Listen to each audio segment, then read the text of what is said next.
5 indie games this week, some of them weird, some of them brilliant, all of them flying completely under the radar right now. Let's get straight into it. Right, first up is generally one of the most unique concepts I've seen in ages. This is Primal Repairs. Picture this, we're the Flintstones, but we're the handymen. So that's exactly what this game is about. It's a Stone Age simulator where we fix anything, in the prehistoric open world city. Caveman, will come to you with absurd jobs, fixing Stone Age showers, repairing fountains, sorting out dino-powered gadgets, and we have to, of course, actually do it. But the actual genius of this game, I think, is we get our own pet, a loyal velociraptor. The name is Veli, and Veli is basically our multi-tool.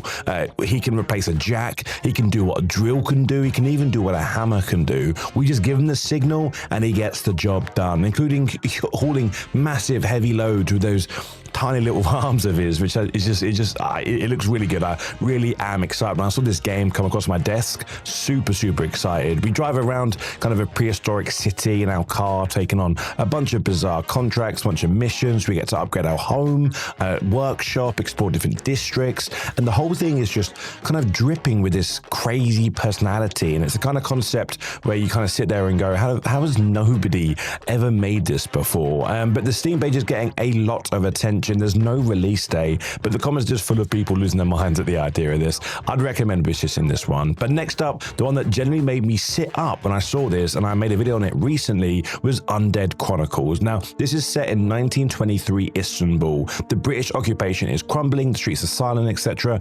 And there's a huge leprosy-like plague that has turned everyone into undead, slow, relentless, lethal zombies. And we play as a character, a British banking official, who gets sent to the Ottoman bank on a promotion, and then everything goes to hell. Now, this is a slow burn survival horror. There's, and there's no HUD, there's no map, no safety, and the ammo is scarce. And one thing that I really like is that one bite will kill you permanently. So, they're not running zombies, they're just walking slowly with obviously one bite and you're dead. So we're kind of, not running and gunning, we're kind of stealthing through sealed vaults and stuff like that, picking what shots we take, listening out for movement, and trying to piece together what happened. And there's a bunch of lore that you can find in the game, and the atmosphere in this game looks really good. It kind of reminds me of Resident Evil, and the historical setting of Istanbul is what makes it really special. Obviously, in 1920 Istanbul,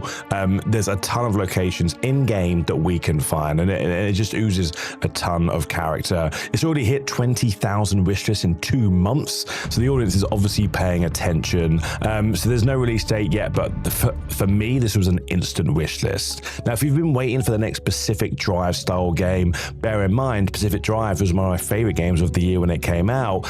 This new game is basically Pacific Drive. It's called Arctic Drive, and you kind of get to play with your mates. It's really cool. It's a first-person co-op survival road trip across a frozen wasteland. There's 4 players. We're in one truck, and the goal is to just keep that truck running across the ice. It is pretty much that simple. Every single object in the game is physical. If you can pick it up, you can cram it into the car, the trailer, the RV, wherever. So if we're scavenging fuel, oil, water, food, batteries, all that kind of stuff, we all chuck it into the truck, because everything in this game is physics-based. So, if we hit a pothole in our car, supplies will go flying out the car and stuff like that. So loading the truck is a skill, driving the truck is a skill, but team coordination is obviously where this game is going to fall apart. Someone has to drive, someone's got to repair the engine, manage the fluids, stuff like that, and someone has to track hunger, thirst, body temperature. There is a lot going on, and if a teammate collapses in the snow, we get to drag them back into the truck before the cold takes them. So there's some good physics based with this game. It's coming out on Windows sometime in 2026, and of course I recommend wishlisting that one. Then this next game is absolutely crazy. This is Medieval Shepherd, and this is actually quite surprising with how deep the game is. On the surface, we're just a shepherd in the Middle Ages. It sounds pretty chill, sounds pretty relaxing, but the second you actually look at what's happening, this is more than just kind of walking around exploring a field with your one sheep, something like that. This is a proper survival simulation built around disease and constant threat. right? There's wolves, there's bandits, and they obviously all want what you've got, whether that's land or animals, stuff like that. But what I quite like about this game is the dog system. We can have multiple dogs, we can choose different breeds depending on what we actually need and want. Some breeds are smarter than others and react faster to your commands, and some are stronger and are able to take down predators. So we really have to choose which ones which kind of dogs we want to have as part of our pack. And this pack, we can order them, command them, I guess, to herd. We can protect, stuff like that. So it's really, really clever. I really enjoyed that. And obviously, like when the wolves or the bandits, as I said, come and join us, we don't just sit there and our dogs handle it for us. We're in the fight. We have bows, spears. We fight alongside our dogs, and there's even an economy on top of all of this. So we can travel to villages. We can trade sheep and livestock. We can, upgrade our homestead. It's a slow burn medieval life that turns, the brutal the second that a wolf or a bandit comes in. There's no release date yet, which is a bit of a shame. And finally, total vibe shift here. This is Cozy Campfire Club, because not every week is about surviving the apocalypse or dealing with medieval sheep. This is exactly what it sounds, guys. It's a multiplayer hangout game where we pretty much go camping with our mates. We set up a campsite, we light the campfire, and then we all just kind of, sit around and kind of exist. And whilst that might sound boring written down, there is actually a more of a survival aspect. So we can forage in the forest for ingredients.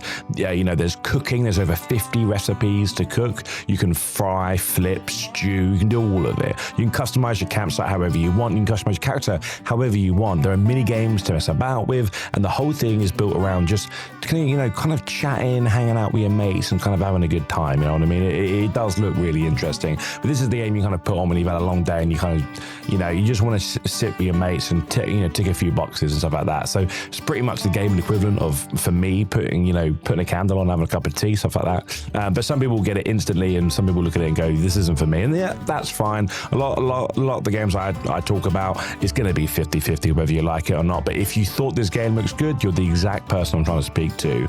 This game is coming soon to Steam. Again, no release date yet, but if you want to keep in track with it, you can, of course, Wishlist the Game. So there you go, 5 indie games generally flying under the radar this week. Primal Repairs if you want to fix dinosaurs, Undead Chronicles if you want to fight zombies, Arctic Drive if you want a frozen co-op road trip, Medieval Shepherd if you want a brutal medieval life simulator, and Cozy Campfire Club if you want to actually relax for once. All stream links are in the description, and if you like the video, drop it a like, subscribe. I do these kind of videos every few days, and drop a comment, let me know which one of these games has caught your eye. Big or small, just give a call.